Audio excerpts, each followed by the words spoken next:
오늘 우리에게 주시는 하나님의 말씀은 데살로니가 전서 1장 2절로 8절까지입니다.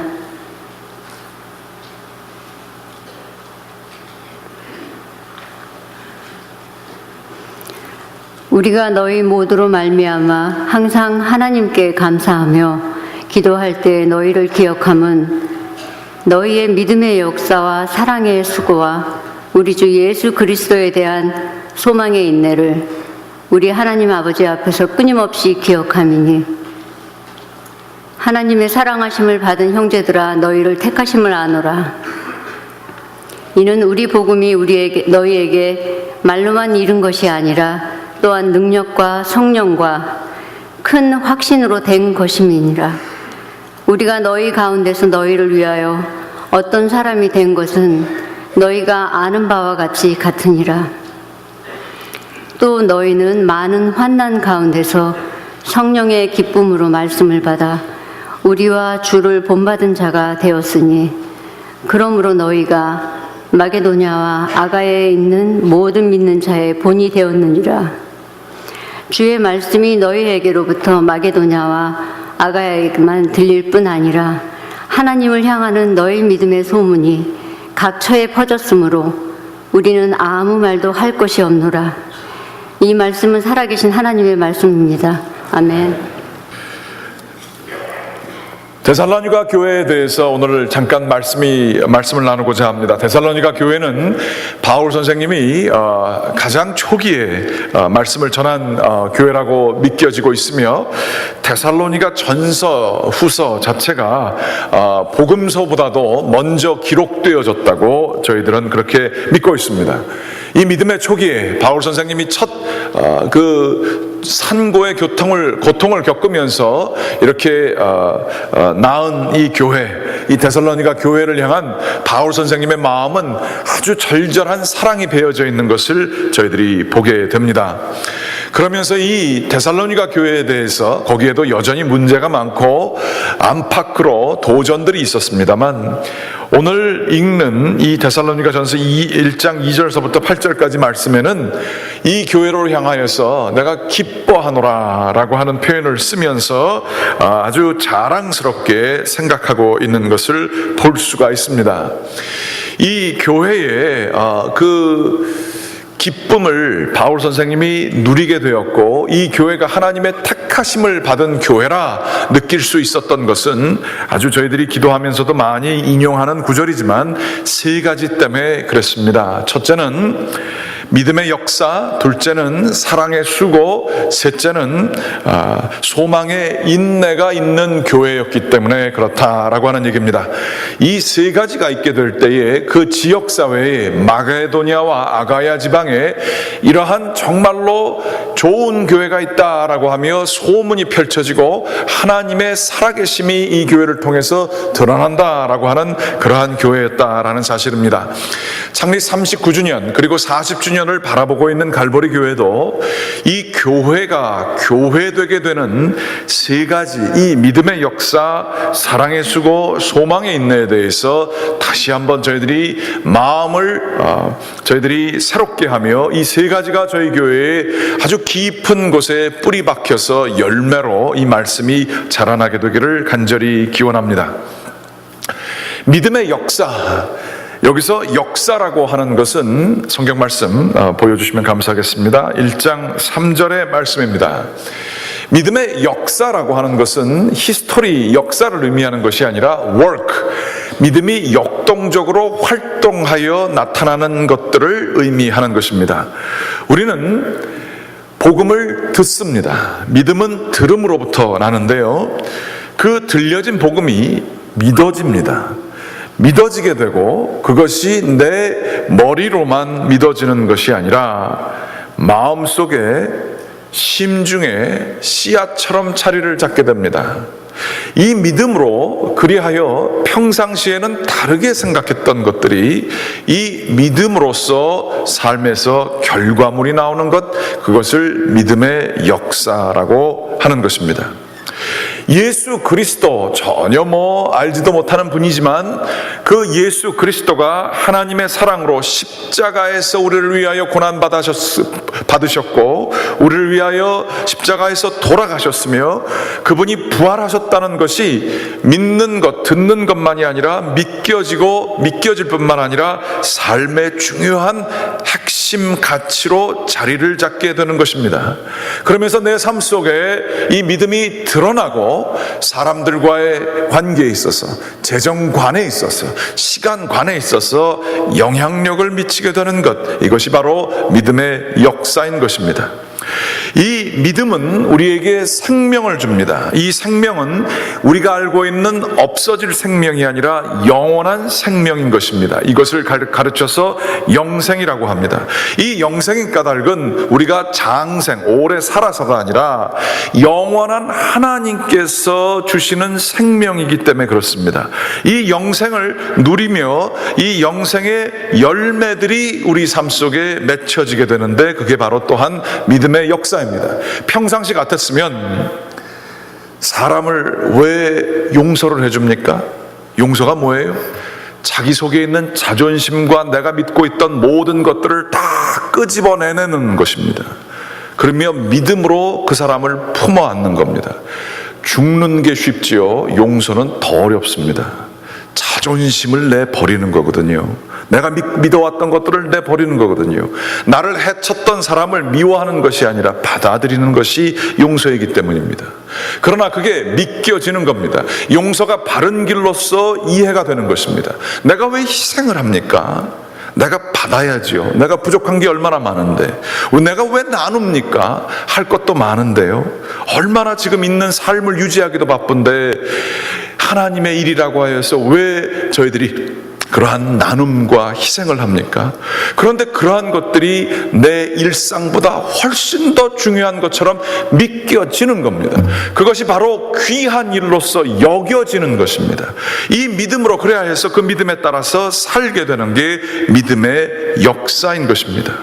그러면서 곰곰이 생각해 보면서 그 열매들이, 믿음의 열매들이 맺히는 걸 보면서 야, 하나님이 내 속에서 이렇게 역사를 하시는구나 라고 생각을 하며 기뻐하며 하나님께 영광 돌리는 삶, 믿음의 역사가 있는 삶입니다. 우리들이 기억할 것은 이 믿음의 역사가 저희 때에서 끝나서는 안 된다는 것입니다. 우리들이 이 자리에 와서 지금 예배를 드리는 까닭은, 하나님의 말씀을 듣는 까닭은 누군가가 우리를 믿음으로 인도했기 때문입니다. 어떻게 인도했습니까? 한번 생각해 보십시오. 하나님의 말씀을 자기의 인간적인 세상적인 경험보다 더 중요하게 여기고 희생하고 우리를 그쪽으로 초청하고 우리를 양육해왔던 그 누군가가 있었기 때문에 저희가 이 자리에 있었던 것 아니겠습니까? 믿음의 역사가 우리 가운데 미쳐졌기 때문에 온 것입니다. 기억할 것은 이 교회 안에 믿음의 역사가 재생산되어져야 한다는 얘기죠. 여러분은 지금 누구에게 믿음을 전달해주고 있습니까? 누구에게 믿음의 씨앗을 나눠주고 있습니까? 복음을 여러분은 과연 전파하고 계십니까? 하다못해 우리의 영향력 밑에 있는 저희의 자녀들에게 예수 그리스도가 생명이다 라고 하는 얘기를 한번 진지하게 해보신 적이 있으신지요? 내가 너를 위해서 기도하노라 하나님께서 도와주시지 아니하면 우리 인생은 허무하게 끝날 수 있어. 이게 가장 중요한 거야 라고 하며 진지하게 여러분의 사랑을 누구에게 고백하신 적이 있습니까? 믿음의 역사는 계속되어져야 합니다. 그게 교회입니다. 데살로니가 교회에 바울 선생님께서 믿음의 역사를 통해서 일하셨고 그 성령의 감동하심으로 데살로니 교회 안에는 믿음의 역사가 일들이 계속 진행되어졌던 것입니다. 바울에게는 누가 믿음의 역사를 주었습니까? 그것은 바로 예수 그리스도께서 바울에게 직접 역사하셔서 바울의 마음과 그 완고한 자아를 깨부시고 하나님께서 일하셨던 것입니다. 믿음의 역사가 있는 교회, 그게 바로 참된 교회입니다. 저희 교회도 참 많은 분들이 계속 남아 계시기도 하지만 또 지나쳐 가셨습니다. 그런데 이 교회 안에서 복음이 선포되어지고, 예전에는 복음을 전혀 몰랐던 분들이 많이 계셨었죠. 한국에서는 기독교인들이 20%, 25% 얘기를 하고 있지만 미국에서는 60%에서 70%를 얘기하고 있습니다. 많은 분들이 이민사회에서 복음을 접하게 되고 복음에 따라 삶을 살게 되는 것입니다.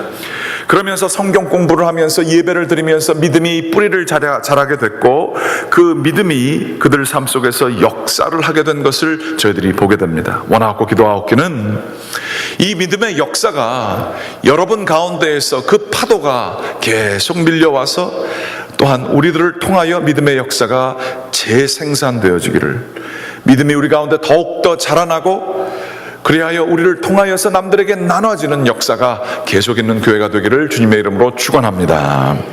두 번째로는 사랑의 수고가 있는 교회여야 한다는 사실입니다. 사랑의 수고라고 할 때 레이버라는 얘기는요, 여성들이 아기를 낳을 때도 레이버를 한다고 얘기를 합니다. 성경에서 얘기하는 사랑은요, 결코 낭만적인 남녀 간의 사랑을 결코 의미하지 않습니다. 성경에서의 사랑은요, 희생이고 헌신입니다. 아니, 자기의 중심을 다 바쳐 생명을 낳게 하는 것이 바로 사랑의 수고에 맞는 모습이다, 이렇게 얘기할 수 있습니다. 그 사랑의 수고는 누구서부터 시작하였을까요? 바로 우리 주 예수 그리스도십니다. 하늘의 보좌를 다 뒤로 하시고 이 세상까지 내려오시사 또한 죽기까지 순종하여 주시고 사랑하시어서 자기를 다 버리시고 음부에까지 이르신 주님의 희생적인 사랑의 수고가 있었기에 우리들은 그 사랑을 알고 사랑을 깨닫게 되었습니다. 교회에서 얘기하는 사랑은 결코 좋은 사람들끼리, 친한 사람들끼리, 말통하는 사람들끼리, 내 마음에 맞는 사람들끼리 같이 옹기종기 모여 나누는 것이 교회의 사랑이 결코 아님을 기억하시기 바랍니다. 교회의 사랑은 산고의 고통에 이르기까지 그 생명을 귀히 여기는 게 교회의 성경의 사랑인 것입니다. 예수 그리스도의 사랑이 바로 그 사랑이었습니다. 바울 선생님은 성령의 역사를 통해 데살로니가 교회에 전한 그 사랑을 보여주셨는데, 죽음의 위협까지도, 감옥에 갇히시면서까지도 그 새롭게 나타나는 교회를 위하여 기도하시는 그 레이버가 있는, 수고가 있는 사랑을 바울 선생님이 보여주셨고, 그것이 전달되어 그 교회 안에 살았던, 역사하였던 것을 볼 수가 있습니다. 인간의 의지, 인간의 노력에서 나오는 사랑의 수고라고 하는 것은 금세 없어집니다. 마음만 틀리면요, 다 그만두는 거예요. 귀찮은데, 바쁜데. 내 의지대로 안 되잖아요. 그럼 교회 딴 데로 옮기는 거예요. 왜 수고합니까? 내가 신나니까 하는 거지. 하나님 믿는다고 하지만 다 자기 중심이에요. 자기 노력으로 하는 거예요. 하다가 마음에 안 들면 그만두는 거예요. 그게 세상의 법칙입니다. 그건 사랑의 수고가 아니라 세상적인 사랑의 그 유희라고 볼 수 있습니다. 사랑의 수고는요, 내 중심이 흔들리는데도 끝까지 희생하는 겁니다. 내가 모욕을 당해도 그 사랑을 실천하는 겁니다. 왜 그래야 돼요? 주님이 그렇게 저희를 사랑하셨기 때문에. 죄인 중에 죄인인 저희들을 아무리 사랑을 보내줘도 그 은혜를 깨닫지 못하는 철면피 같은 저희들을 향해서 끝까지 사랑해 주신 분이 우리 주님이시기 때문에 그렇습니다. 그게 사랑의 수고입니다. 바울 선생님은 그 사랑의 수고로 모든 교회들을 양육하셨고 데살로니가 교회를 양육하셨으며, 그 사랑의 수고가 이 교회 안에 있었기 때문에 그분은 즐거워하셨던 것입니다. 갈보리 교회도 사랑의 수고가 있어 왔고 지금도 있습니다. 어렵고 불편함이 있어도 참으려고 하는 분들이 갈보리 교회 안에 많이 있습니다. 수고하기를 기꺼이 하시는 분들이 있습니다. 마음에 들지 않아도 끝까지 주님을 사랑하기에 순종하시려고 하는 분들이 있습니다. 제가 갈보리 교회 온 지 지금 4년 정도 이제 지나가거든요. 그러면서 제가 갈보리 교회 목사가 아니라 관찰자로서 말씀을 드리면, 다른 교회와 갈보리 교회가 다 유사한 점이 많지만 그래도 좀 다른 게 있으면 뭐가 있나 이렇게 보면, 갈보리 교회의 특질은 헌신이 있는 공동체입니다. 제가만 얘기할 뿐만 아니라 제가 많은 분들과 이야기하면서 제가 느끼고 배우는 것입니다. 다른 때는요 잘 모릅니다. 교회 새로 오신 분들은 잘 모르시죠. 그리고 오히려 교회가 크고 또 오래된 교회들에서는 그렇게 뭐 또 새로운 분 왔다고 뭐 막 끼어안고 막 잘 오셨어요 그러다가 좀 문제 생기면 얼굴 팍 돌리고 그렇지는 않습니다. 저희 교회는 그냥 이러고 지켜봅니다. 이렇게 누가 새로 오면 아 왔나 보다 그러면서 이렇게 지켜봅니다. 그런데 우리 교회의 헌신이 드러나는 때는 제가 지난번에도 얘기한 적이 있지만 장례 예배 때 같은 때에 드러납니다. 새로운 교우들인데 잘 모르는 사람이거든요. 그런데 저희 교회가 몇 년 전서부터 이 예배당에서 장례 예배를 드립니다. 그런데요 잘 모르는 사람들이 돌아가셨잖아요. 그러면 뭐 나랑 모르는 사람인데 왜 나갑니까?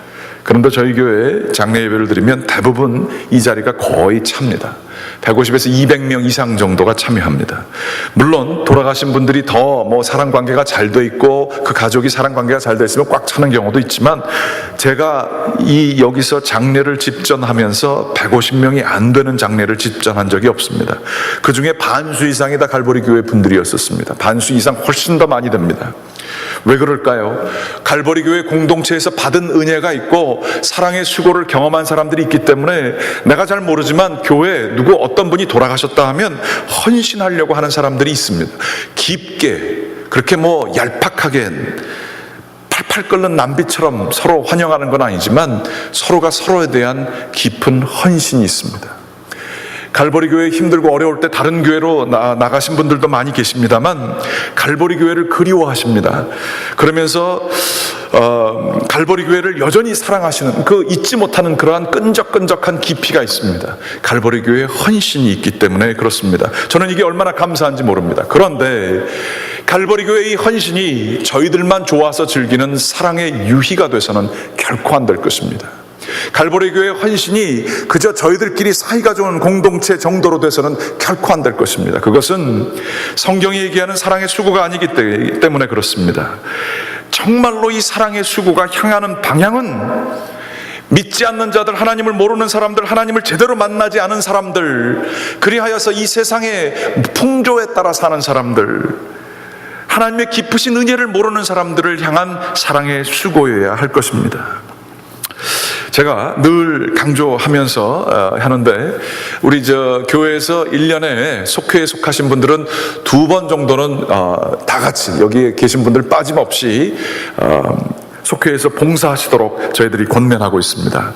혹자는 그러실지 모르겠어요. 담임 목사가 워낙 먹는 걸 좋아해가지고 그렇게 한다 그럴지 모르겠지만 제가 그 마음속에 들어가 있는 게 있어요. 뭐냐면 교회는 나오지만요 주님을 위해서 교회를 위해서 봉사를 몸을 써서 하는 경우가 참 드뭅니다. 점잖게 하지만 지적인 신앙생활만 할 때가 꽤 많이 있다는 거예요. 몸을 써서 사랑의 수고를 하는 경우가 참 드물다 하는 얘기예요. 적어도 갈보리 교회에 속하면 부엌에 한 번 정도, 1년에 2번 정도는 좀 들어가서 수고도 좀 하고 헌신도 하고 했으면 좋겠습니다. 그것뿐만 아니라 우리들이 그러한 과정을 통하여 눈에 보여지지 않지만 누군가가 희생하고 누군가가 기도하고 누군가가 정말로 자기의 귀중한 것을 남는 시간을 주는 게 아니라 억지로 남 눈치 때문에 하는 게 아니라 주님을 사랑하기 때문에 자기의 가장 귀중한 그것을 드리는 사랑의 수고가 있게 될 때에 교회가 거룩한 교회가 되심을 믿으시기 바랍니다. 그러한 교회를 이루시게 되기를 간절히 원합니다. 아직 익숙하지 않으셔서 교회에 약간 거리가 있으신 분들 계실지 모릅니다. 강력하게 제가 초청합니다. 그래가지고는요 이렇게 그러실 이유가 충분히 또 있겠지만 교회는 사랑의 수고가 있어야 됩니다. 교회는 다른 사람들이 아니라 내가 교회여야 합니다. 사랑의 수고 없이는 십자가를 잘 안다고 할 수가 없는 것이기 때문에 그렇습니다. 예수 그리스도의 사랑을 정말로 이해하기 위해서는 헌신, 사랑의 수고를 경험해 봐야 합니다.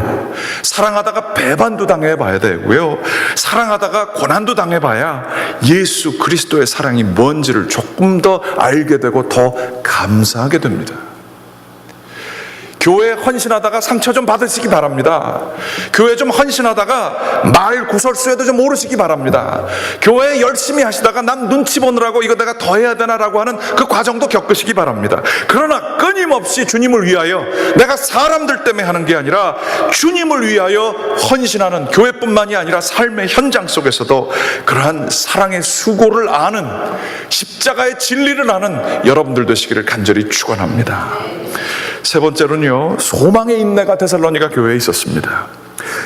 갈라디아서 6장 9절서부터 10절까지 말씀에는 이런 말씀이 있습니다. 우리가 선을 행하되 낙심하지 말지니 피곤하지 아니하면 때가 이름에 거두리라. 그러므로 우리는 기회 있는 대로 모든 이에게 착한 일을 하되 더욱 믿음의 가정들에게 할지니라. 열심히 일을 하되 끝까지 하라는 겁니다. 소망은 세상이 얘기하는 영어 표현의 wishful thinking과는 좀 다릅니다. wishful thinking은 현실에서 뭐가 없어요. 그래서 그게 이루어지기를 원하는 현실의 그 부족함으로부터 나오는 게 wishful thinking이고, 그랬으면 좋겠다 바라는 겁니다. 그거는 세상이 말하는 소망입니다. 그거가 교회의 핵심이 될 수가 없지요. 성경에서 얘기하는 소망은 무엇인가? 그것은 바로 말씀과 하나님의 계시에 의해서 드러난 미래를 내가 그것이 꼭 이루어질지를 믿는 것, 그게 소망입니다. 내가 뭐가 없기 때문에 그거를 가지기 위해서 노력하는 거, 의지해가지고 더 가지려고 하는 그런 것들은 세상적인 거고, 이 말씀이 비록 현실에서는 이게 불가능해 보여도 하나님이 얘기하셨고 하나님 나라가 마지막에는 올 것을 믿기 때문에 컴컴한 어둠의 권세 속에서도 끝까지 자리를 지키며 믿는 것, 말씀의 권위에 의지하는 것, 그게 바로 소망의 인내인 것입니다. 하나님 나라가 가까이 왔다라고 얘기하셨던 예수 그리스도의 말씀에 의지하여 언젠가는 하나님께서 참된 세상을 이루시겠지라고 하며 현실의 부조리와 현실의 고난 가운데에서도 꼿꼿이 서 있는 것, 소망의 인내인 것입니다. 낙심치 아니하고 끝까지 자리를 지키는 것, 인간의 한계, 이제 그만두는 게 낫겠다, 그게 더 바른 것이겠다, 이러한 생각 속에서도 끝까지 지키며 하나님의 말씀이 이루어질 것을 바라는 모습, 이게 데살로니가 교회에 있었던 거예요.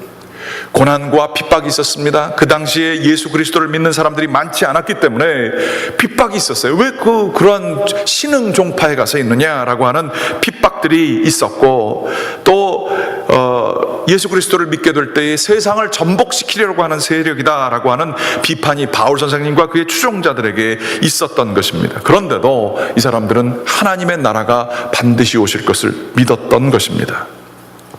저희 갈보리 교회도 고난이 있었죠. 어려움이 있었습니다. 그때에 인내하셨던 분들이 계십니다. 정말로 기댈 데가 없어, 정말 하나님밖에는 기댈 데가 없어, 여기 있는 이 빨간 카펫에 머리를, 이마를 대고 눈물로 기도하셨던 분들이 계십니다.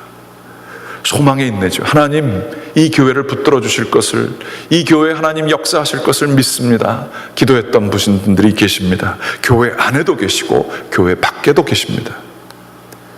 그런 기도가 있었고 인내가 있었습니다. 어떤 분들은 얘기합니다. 제가 이 교회에 자조적으로 웃으면서 얘기합니다. 모계지 내고 밥 먹는 거 빼놓고는 모든 생활비를 다 헌금으로 바쳤습니다 라고 하는 분들이 계시는 것을 제가 압니다. 한두 분이 아닙니다. 꽤 계십니다. 자기 삶을 희생하면서까지 인내하셨던 분들이 계십니다. 갈보리 교회가 지난 39년 동안 이 자리에 있을 수 있었고 하나님께서 축복하시는 공동체가 된 것은 그렇게 소망의 인내를 가지고 끝까지 견뎌오신 분들이 계시기 때문에 그렇습니다. 소망의 인내에 흔적이 없는 신앙생활은요, 이건 문제 있는 겁니다. 예수님한테 뭘 좀 받아낼까, 그것만 바라보는 초보적인 신앙 단계인 것입니다. 믿음은요, 기본적으로 참는 겁니다. 잘못되게 되면 사람들이 모인 공동체 같은 경우에 쉽게 불평하고 쉽게 깨지고 쉽게 인간관계에 금이 가는 일들이 참 많이 있습니다. 무슨 소문 나면 온 교회가 그냥 한꺼번에 흔들리는 경우들도 많이 있습니다. 인내가 없어서 그렇습니다. 오랜 세월 같이 지냈지만 한 번만 틀어지면 다 집어칩니다. 인내가 없어서 그렇습니다. 아무리 나빴던 사람도 인내하면서 오래 기다리면 그 사람에게서 선한 것이 나올 때가 있습니다. 아니면 내 가운데에 잘못된 것이 내가 깨달아지는 경우가 있습니다. 하나님의 나라를 믿고 인내하는 것, 그게 교회입니다. 교회 다니는 사람들은 좀 이렇게 근기가 있어야 됩니다. 웬만한 일에 흔들리지 않겠다라고 하는 각오가 있어야 돼요. 그래야 교회입니다.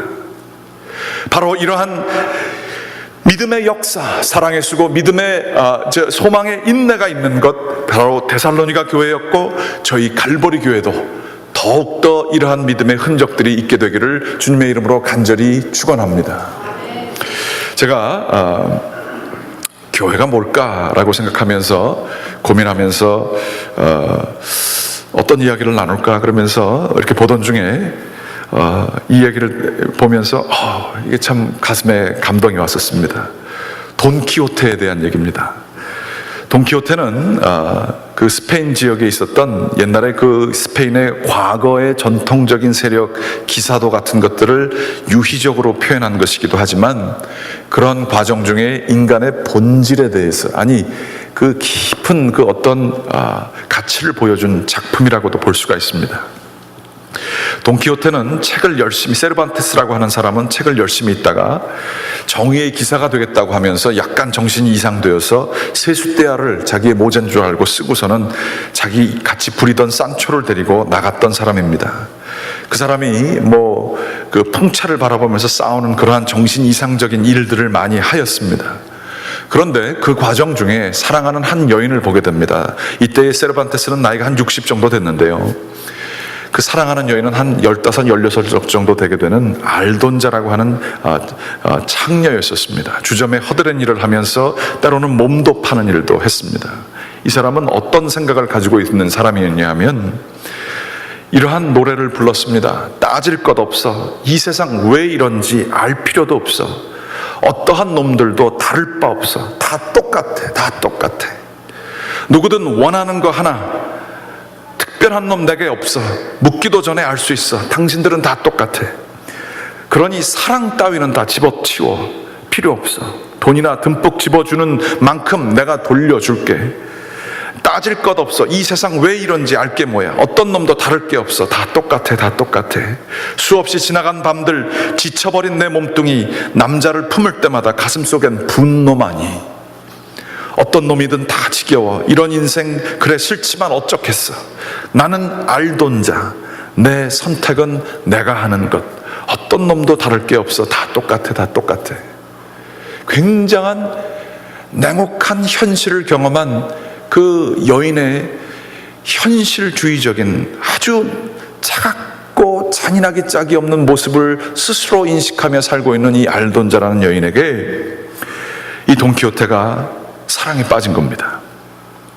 특별히 이 사랑을 고백하는 그날은 알돈자는 남자들로부터 성폭행을 당했던 날이었습니다. 만신창이 되어 있는, 지쳐져 있는 알돈자에게 돈키호테는 My Lady, 나의 숙녀 둘시네아라고 하면서 고백을 합니다. 알돈자라는 이름은 천한 계층에 쓰여졌던 이름인데 반해서 둘시네아는 귀족층에게 쓰여졌던 이름이었습니다. 알돈자는 지친 목소리로, 화난 목소리로 이 돈키호테한테 얘기를 합니다. 나를 숙녀라고 부르지 마세요. 나는 시궁창에서 태어난 버림받은 태생입니다. 나는 알돈자일 뿐입니다. 발가락에 때만도 못한 인생입니다. 라고 하며 밤길로 뛰쳐나갑니다. 그러나 이 돈키호테는 그 뒤를 쫓아가면서 오 마이 레이디라고 하면서 무릎을 꿇으며 그에게 최대한 예의를 갖춥니다. 손은 잡지 못하고 옷자락에 키스를 하며 사랑을 고백합니다. 그런데 그 이후로 이 알돈자에게 둘시네아라고 불러준 이 돈키호테의 그 부름에 따라 이 알돈자의 인생에 변화가 생기게 되는 거예요. 그러면서 나중에 이 돈키호테가 이 정의를 향해서 세상의 부정과 부패에 맞서서 약자들을 돕기 위해서 모험의 길을 떠나고 이렇게 싸우면서 하다가 이제 늙어서 죽게 되는 그 마지막 죽음의 침상에 누워져 있을 때에 한 여인이 찾아옵니다. 저를 기억하지 못하겠어요? 이 전혀 나이 든 이 돈키호테는 그때 제정신이 들어와서 전혀 기억을 못합니다. 그런데 이 둘시네아라고 하는 여인이 정말로 알던 자가 아니라 스페인의 왕비가 되어 이 자리에 오게 된 겁니다. 돌시네아가 돼서 오게 되었던 것이에요. 그런데 이 돈키호테가 자기를 못 알아보는 거예요. 그러면서 그가 자기에게 불러줬던 노래를 부릅니다. 불가능한 꿈을 꿔봐요. 이길 수 없는 적과 싸워봐요. 참을 수 없는 슬픔을 참아보세요. 라고 하는 노래를 했었습니다. 잘 보이실지 모르겠는데 이런 내용을 돈키호테가 불렀고요. 이것은 사랑의 고백일 뿐만 아니라 바로 돈키호테의 그 바보 같은 정신 이상적인 행동을 하게 된 그 근저에 있는 이 사람의 마음이었던 것입니다. 이런 내용입니다. 이룰 수 없는 꿈을 꾸고 이길 수 없는 적과 싸우고 참을 수 없는 슬픔을 참아가며 용감한 사람들도 가지 못한 곳으로 달려가고 바로잡을 수 없는 잘못들을 바로잡으려 하며 저 먼 곳에 순수하고 정결한 것들을 사랑하고 그것들을 추구하느라 양팔의 힘이 다 빠질 때까지 닿을 수 없을 것 같은 저 별들을 향해서 나아가는 것, 아무리 멀어 보이고 희망이 없어 보여도 그 별을 찾아가는 것, 그 과정 중에 의심이나 중단 없이 바른 것들을 위해서 싸워나가는 것, 하늘에 닿기 위해서 그것을 위해서라면 지옥에라도 떨어지는 것, 이것이 바로 나의 싸움이라네. 이 영광스러운 싸움 가운데에 내가 끝까지 진실할 수만 있다면, 이 싸움을 끝까지 내가 진실하게만 할 수 있다면 내가 죽을 때에 편안한 마음으로 눈 감을 수 있겠네. 경멸당하고 고통으로 상처 가득한 한 인간인 내가 마지막 남은 힘까지 짜내서 저 닿을 수 없는 별에 닿으려고 노력하고 또 노력한다면 세상은 지금보다 조금 더 나아지겠지.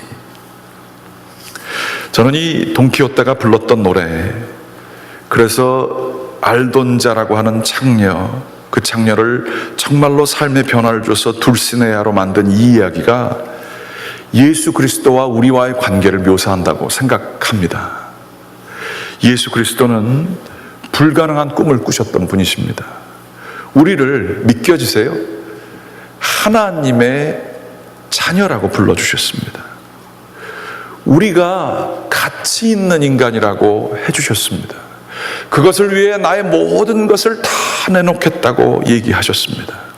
십자가와 부활이라고 하는 말도 안 되는 일들을 풍차를 향해서 달려가듯이 가셨던 분이 우리 주 예수 그리스도십니다. 우리는 그것을 믿게 되었고 예수님의 그 사랑의 수고를 보게 되었고 예수님이 끝까지 그것을 추구하시는 것을 바라보며 또한 그 제자들을 보며 소망의 인내를 경험하게 되었습니다.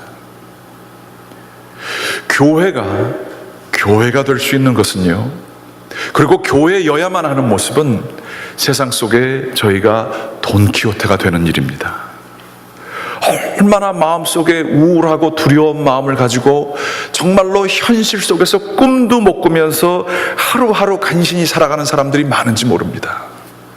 알던 자가 뭐 다른 사람입니까?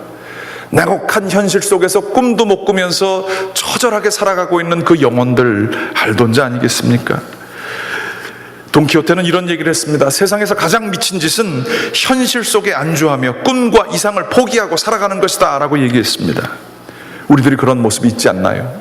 교회가 교회로서 기능하기 위해서는 불가능할 것 같은 저 멀리 있는 별들을 쫓느라 팔에 힘이 빠질 때까지도 끝까지 그 싸움을 진실하게 해가며 믿지 못하는 사람을 믿어주고 용서받을 자격이 없는 사람을 용서해주고 사랑이 없는 사람에게 사랑을 실천하며 보여주고 나의 중심을 다 끄집어내어 그 사람을 살리고자 하는 것 교회 아니겠습니까?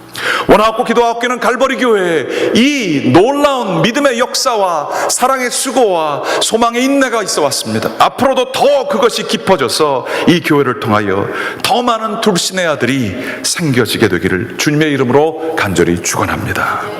기도하시겠습니다. 하나님 감사합니다. 주님께서 저희